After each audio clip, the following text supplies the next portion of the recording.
हम किसी को छाती से लगा लें, किसी को गोद में बिठा लें, ये प्रेम नहीं है। ये तो प्रेम को अव्यक्त करने के उपाय हैं, प्रेम को दर्शाने के उपाय हैं। किसी से छाती से लगा लो, किसी से बार बार मिल लो, किसी से ज़्यादा बात करो, ये उपाय हैं प्रेम को दिखाने के। प्रेम को दिखाया ही नहीं जा सकता।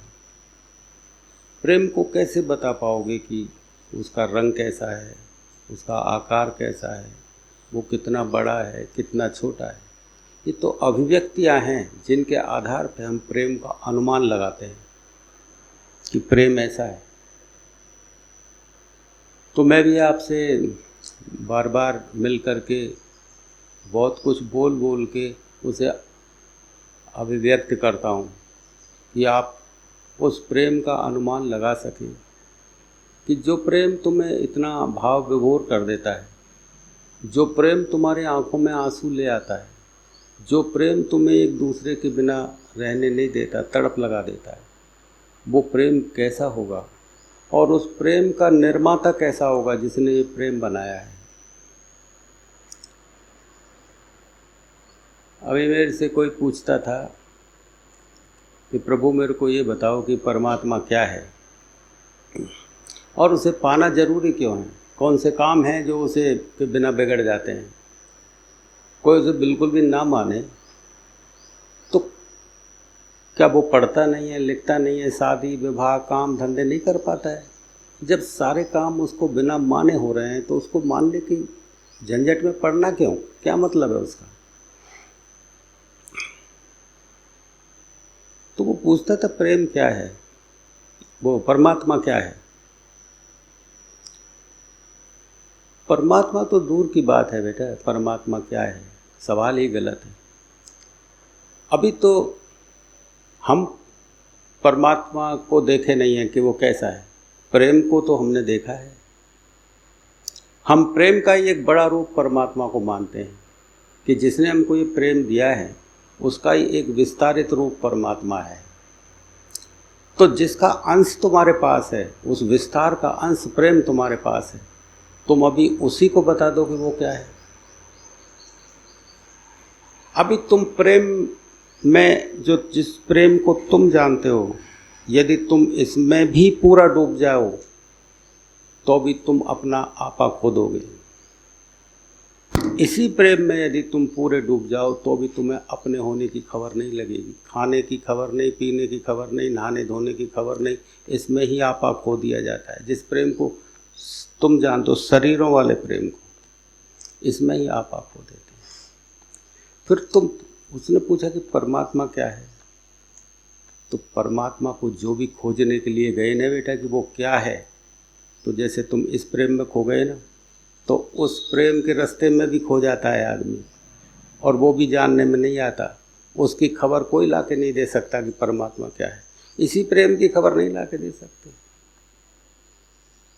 तो जो भी उसे खोजने जाता है तो वो बीच में ही खो जाता है, और खोने का मतलब है वो उसमें ही होकर के रह जाता है, बताने लायक नहीं रहता। बताने के लिए खुद का होना जरूरी है। जब तक खुद नहीं है तो बता कैसे सकेगा। और जो ये पूछता है कि परमात्मा क्या है, ये अहंकार की ही भाषा है। जो भी कुछ परमात्मा के बारे में बताया जाता है वो खुद को ही बताने का एक उपाय है। परमात्मा को बताने का कोई उपाय नहीं, वो खुद को ही सिद्ध करेगा। कोई कहे कि परमात्मा ऐसा है, वैसा है, ऐसा है, वो खुद को ही तुम्हारे सामने प्रस्तुत करके सिद्ध कर रहा है कि मैं कितना बता सकता हूँ। परमात्मा के बारे में नहीं बता रहा वो आदमी। किताबों से कुछ पढ़ लिया है, अनुमान है केवल लोगों का। अनुमान में बताते हैं, जी के बताओ मुझे, तुम उसमें प्रवेश करो, उसमें जियो, फिर तुम बताओ कि परमात्मा क्या है। कोई नहीं कह पाया। जितने भी ये बड़बड़ाहट चलती है ना चारों बगल की, परमात्मा ये है, परमात्मा वो है, ये परमात्मा है, ये परमात्मा है, इसको भगवान मानो, उसको भगवान मानो, ये सब अहंकार की भाषा है बेटा। कोई कहते हैं कि ये परमात्मा है, भाई ये परमात्मा है, वो परमात्मा है। वो उसके भाव में हम पिता को भी भगवान मान लेते हैं, उसके भाव में हम माता पिता को भगवान का दर्जा दे लेते हैं, उसके भाव में हम पति को भी परमात्मा मान लेते हैं, उसके भाव में हम पत्थर को भी परमात्मा मान लेते हैं, भगवान मान लेते हैं। लेकिन मान लेते हैं, भगवान को जान के नहीं मानते, अनुमान में भगवान मान लेते हैं। हम जिसको अति प्रेम करते हैं हम उसी को भगवान कह देते हैं। यानी कि प्रेम को ही हम भगवान का दर्जा देते हैं। जब इस प्रेम में ही हम खो जाते हैं, एक पत्थर को भगवान मानने पे आतुर हो जाते हैं, तो उस प्रेम के आगे तो बोलती बंद हो जाएगी। क्या कहोगे तुम? खो के रह जाओगे। हो जाना ही परमात्मा है, उसमें खो जाओगे तो वो हो जाएगा। फिर उसे मानना जरूरी क्यों है? क्या ज़रूरत है कि उसको माने? कौन से काम बिगड़ रहे हैं तुम्हारे? टाइम पे दफ्तर चले जाते हो, टाइम पे दुकान चले जाते हो, टाइम पे तुम सारा काम कर लो, क्या जरूरी है?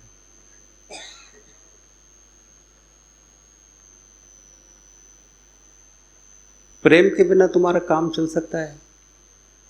यदि किसी से प्रेम ना हो तो वो कैसे काम चलेगा तुम्हारा? प्रेम तो रखना पड़ेगा। कोई पूछे कि प्रेम को मानने की क्या जरूरत है, तो जीवन रूखा रूखा हो जाएगा। बिना प्रेम के भी तुम जा सकते हो दफ्तर, दुकान, वासनाओं में भी तुम सारे काम कर सकते हो, लेकिन जीवन को देख लेना कि कैसा रूखा है। वो जीवन जीते हुए भी मृत समान होता है।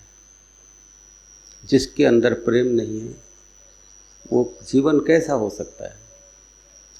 हम प्रेम की चाह नहीं करते कि हमें प्रेम होना चाहिए, कि भाई चाहिए नहीं। प्रेम इस शरीर का अंग है।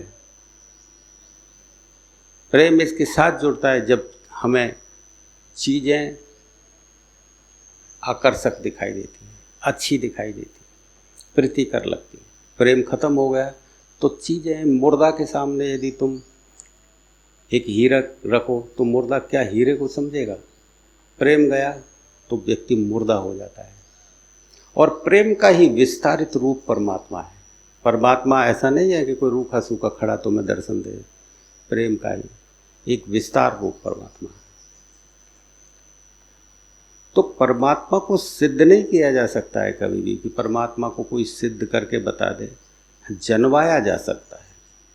महापुरुषों ने उसे जनवाया है, उसे सिद्ध नहीं किया।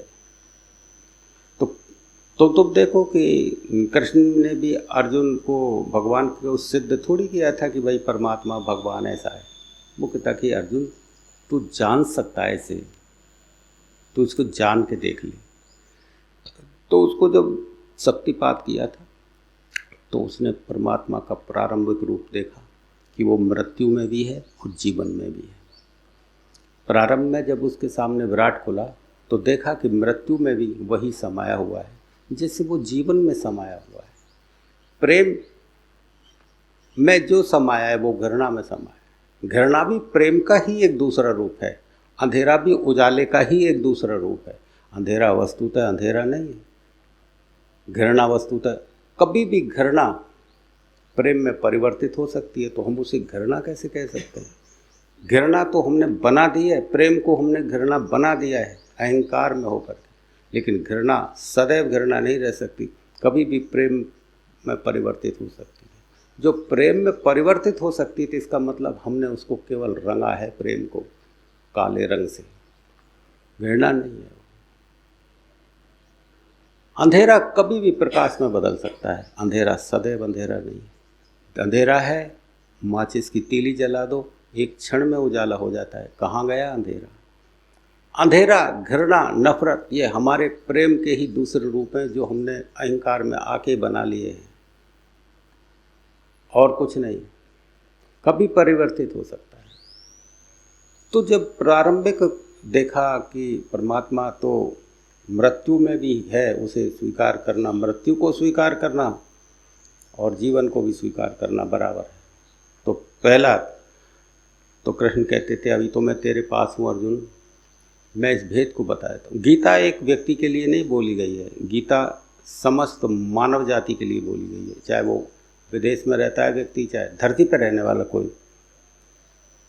इसीलिए वो अर्जुन से कहते थे, हे अर्जुन, अभी तो मैं तेरे विराट को खोल देता हूँ, अभी मैं मौजूद हूँ, लेकिन मानव जीवन तो बहुत चिरकाल तक चलेगा, मेरा ये शरीर उस समय ना रहे, तो मैं तुझे ये बता देता हूँ कि इस ज्ञान को जानने के लिए तत्वदर्शी महात्माओं के पास चला जाना चाहिए। क्योंकि कोई सोचे कि भाई गीता से ही उद्धार हो जाएगा, गीता से उद्धार नहीं होगा। गीता से तो मैं मौजूद हूँ तो तेरा तो उद्धार हो जाएगा, लेकिन इस पुस्तक से किसी का उद्धार होने वाला नहीं है, कितना ही पढ़ लेना चाहे। जब तक महात्मा जीवित है तो उसके लिखा हुआ शास्त्र भी जीवित होता है, वो गया तो शास्त्र भी गया, वो शास्त्र की कोई वैल्यू नहीं है, वो जगा नहीं सकती। गीता को इतने मानने वाले मौजूद हैं, लेकिन गीता को पढ़ के कोई जागा हुआ हो ये बता दो। पढ़ कर के स्मृति को भर लेना ये ज्ञान नहीं है। स्मृति को भर के दूसरों पे दावा छोड़ना होता है कि मैं इतना जानता हूँ, इससे अहंकार को ही पुष्ट करना है। परमात्मा को जानना नहीं हो सकता गीता पढ़ के। परमात्मा को तो तभी जाना जा सकता है जो कृष्ण कहते थे ना कि अर्जुन से कि हे अर्जुन, अभी तो मैं जीवित हूँ, मैं जानता हूँ उस परमात्मा को उतार सकता हूँ तेरे अंदर, तो देख, तू देख ले। लेकिन यदि मैं ना रहूं तो वो गीता में एक बार बोलते हैं कि गीता तो रहेगी, तो जो कोई जानने का उत्सुक हो उस ज्ञान को, वो फिर तत्वदर्शी महात्माओं के पास जाके बैठ जाए, उनकी सेवा करे, उनके पास समर्पण करे, तो समर्पण में ही वो अपना जो ज्ञान है वो प्रदान कर देंगे और वो उस परम राज को जान जाएगा जिसे मैं तुझे बता रहा हूँ। तो वो परम ज्ञान के बारे में ही बोलते हैं कृष्ण, परमात्मा के बारे में ही बोलते हैं कृष्ण, परमात्मा को नहीं बोलते हैं। परमात्मा बोलने में नहीं आता, उसके बारे में कुछ भी बोला जा सकता है। परमात्मा को बोलना असंभव है, प्रेम को बोलना असंभव है। परमात्मा एक प्रेम है, एक आनंद है। हम सुख को बोल सकते हैं, दुख को बोल सकते हैं, अरे हम आनंद को कैसे बोल पाएंगे? सुख दुख तो कहा जा सकता है, लेकिन आनंद को कहना बड़ा मुश्किल। आनंद को तो जिया जाता है। परमात्मा में जो जीने के लिए तैयार हुआ वो खो जाता है। आनंद का मतलब खो जाने की एक विषय वस्तु। आनंद का मतलब है जहाँ खोया जा सके, जहाँ मिटा जा सके, उसे आनंद कहते हैं। सुख दुख में आदमी जीवित रहता है, सुख दुख में होने का बोध, आनंद में होने का बोध खत्म हो जाता है, उसमें है नहीं। तो जो परमात्मा को खोजने जाता है, परमात्मा को जानने जाता है, वो लौट के कभी नहीं बता पाया कि परमात्मा ऐसा है। कृष्ण भी ऐसा ही कर रहे हैं कि हे अर्जुन, तू उसे जानना चाह। उसे किसे? अचिंत रूपम आदित्य वर्णम, जो अचिंत है। अचिंत का मतलब ये है जो कहने में ना आता हो उसे अचिंत बोलते हैं। जो कहा ही नहीं जा सके कि उसका रंग कैसा है, उसका रूप कैसा है, उसका आकार कैसा है, वो जो कहने में नहीं आए, जो बुद्धि से पार की चीज़ है, उसे अचिंत्य बोलते हैं। ये कोई नाम नहीं है अचिंत्य। ये नाम नहीं है कि भाई किसी व्यक्ति का नाम के लिए तो फिर आकार प्रकार होना चाहिए, उसका रंग रूप होना चाहिए। आकार प्रकार रंग रूप नहीं है तो क्या कहेंगे? अचिंत्य रूपम आदित्य वर्णम, कि भाई वो दिव्य है। दिव्य का मतलब ये उजाला नहीं होता है। दिव्य का मैंने पहले भी कई बार बता दिया।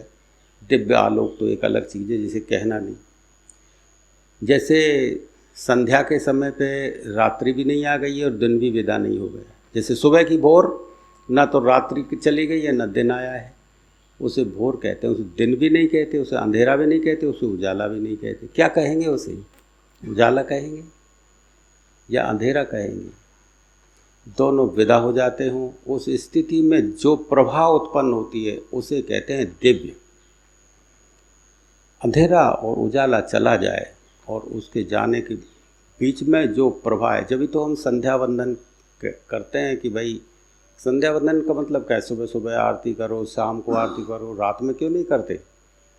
दिन निकल जाए तब क्यों नहीं करते? क्योंकि वो ना दिन है ना रात है, वो अवस्था दिव्य अवस्था है। तो यहाँ उसको प्रदर्शित किया नहीं जा सकता। तो यहाँ जो भी कुछ हो सकता है बताया जा सकता है। तो इशारों में बता दिया कि भाई चलो, या दिन नहीं वहाँ रात नहीं, इस भोर में कर लिया करो आरती। क्योंकि आरती का मतलब ये होता है कि भाई हम आराधना किस समय करें कि उस समय वो उसके स्वरूप को एक तरह से कल्पना अनुमान में बताया ऐसा भी नहीं है। तो वो परमात्मा को जो जानने गया वो कोई कुछ नहीं बता पाया। तो कृष्ण ने जब अर्जुन से कहा है कि अर्जुन मैं रहूं ना रहूं, मैं तो रहूँगा ही कैसे, मेरी भी एक उम्र है, मेरा ये शरीर है, विदा हो जाएगा। तो तू जो भी इस गीता को पढ़े तो वो तत्वदर्शी महात्माओं के पास चला जाए जो राज को जानते हैं। आदमी प्रत्येक चीज को सिद्ध करना चाह रहा है, उदाहरण सिद्ध होना चाहिए कि भाई, तो वो चाहता क्या है कि छोटी छोटी चीज़ों को ही वो तर्क में ले जाता है। ये कृष्ण है, ये भगवान है, ये राम है, ये भगवान है, ये भगवान है, वो भगवान है, 24 अवतार हैं, 10 अवतार प्रमुख हुए हैं, उन्होंने ऐसा जो भगवान आता है वो विनाश कर देता है। ये तिकड़मबाजियों से क्या रखा है? वो भगवान विनाश करने आता है, ये फैला दी बात। अरे वो कैसे विनाश करता है? विनाश करता है लेकिन तुम्हारे अहंकार को तोड़ के विनाश करता है, तुम्हें मिटा के विनाश नहीं करता भगवान। ऐसा नहीं है कि भाई मैं हर काल में आता हूँ और इस तरह से पाप का नाश करके चले जाता हूँ। तो क्या महाभारत के युद्ध में पाप नाश हो गया था?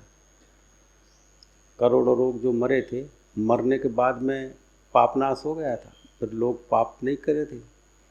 परीक्षित ने महाभारत के युद्ध के बाद ही किसी ऋषि के गले में सांप पहनाया था, पाप विदा नहीं हो गया। परीक्षित तो और भी जीवित रहे थे महाभारत के युद्ध के बाद। जब कहते मैं तो पाप नाश करने के लिए आता हूँ, तो पाप नाश हुआ कहाँ? एक भी व्यक्ति यदि पापी बच गया तो भी एक के तो बहुत करोड़ों पैदा हो जाएंगे। एक भी यदि बच गया, और हर आदमी पापी है, हर आदमी गलत करेगा, एक भी बच गया तो आज नहीं तो कुछ वर्षों बाद में, 1000 वर्ष बाद में वो एक के, हम भी तो एक की संतान है। आदम और हवा बताते हैं भाई 2 थे, 2 की कितने करोड़ों बन गए। तो एक भी व्यक्ति यदि बच जाता है तो करोड़ों लोग पापी बन जाते हैं। तो वो कहता है कि मैं जब आता हूँ पाप का नाश करने के लिए आता हूँ, तो उसमें तो कुछ ही करोड़ लोग मरे थे युद्ध में, तो बाकी के उनकी पत्नियां बच गई, युद्ध में लड़ने वालों की बच्चे बच गए, बुजुर्ग बच गए, उनसे भी तो बच्चे पैदा हुए। और परीक्षित तो उसके बाद ही हुआ था, अर्जुन का लड़का।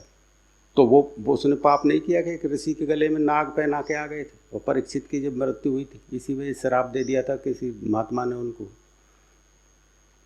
लेकिन तुम इसी बात को पकड़ोगे कि भाई भगवान आएंगे फिर कलयुग में आके नाश कर जाएंगे सबका। नाश कर देने से पाप मिटता है? आदमी को मार देने से पाप मिटेगा कोई? हाँ, महात्मा आते हैं और वो पाप का नाश करते हैं, लेकिन अहंकार को मार के करते हैं। जिस व्यक्ति का अहंकार मर गया वो पुण्य आत्मा बन जाता है। चाहे एक व्यक्ति का भी अहंकार मर गया तो सर्वनाश ही है, यानी कि सब जो कितना पाप कर सकता था वो नष्ट हो गया उसका। आदमी को भगवान मारने के लिए आएगा, अर्थ के अनर्थ कर देते हैं। मैं तो सबको महाकाल हूँ, सबको पाप मिटाने के लिए आया हूँ। मारने से पाप मिटेगा या उसकी वृत्ति बदलने से पाप मिटता है? किसी को मार देने से पाप मिटेगा? तुम किसी कोई व्यक्ति बुरा है उसको कितना ही पीटो, जेल में दे दो, मार ही क्यों ना दो, उसकी वृत्ति खत्म कर सकते हो क्या तुम? कोई वृत्ति को खत्म कर दे उसे मारना कहते हैं। तो शास्त्रों को इस तरह से अनर्थ करके अर्थ समझ लेते हैं, भगवान को सिद्ध करते रहते हैं। जिससे प्रेम होता है उसी को सिद्ध कर देते हैं, ये भगवान है, वो भगवान है, वो भगवान है। हम भगवान के जैसे किसी को भी मान सकते हैं, माँ बाप को मान लो, गुरु को मान लो, पति को मान लो, भगवान के जैसे उपमा। प्रेम की पराकाष्ठा है, प्रेम में आकर के कोई नाम दे, बड़ा से बड़ा खोज लेते हैं कि मैं मेरे प्रेमी को बड़ा सा बड़ा नाम दूँ, तो वो है सबसे बड़ी बात। तो भगवान ना तो धरती पर आता है बेटा और ना कभी आएगा, बस उसके नुमाइंदे हैं। वो बूंद आती है यहाँ पे, परमात्मा ही समझो तुम उनको, बस वो अपना काम करके चले जाती है। जितने लोग उसकी जो नाव में बैठ जाते हैं बस वो चले जाते हैं पार, बाकी के फिर संघर्ष करो, फिर कोई महात्मा आता है, फिर कोई उतार देता है।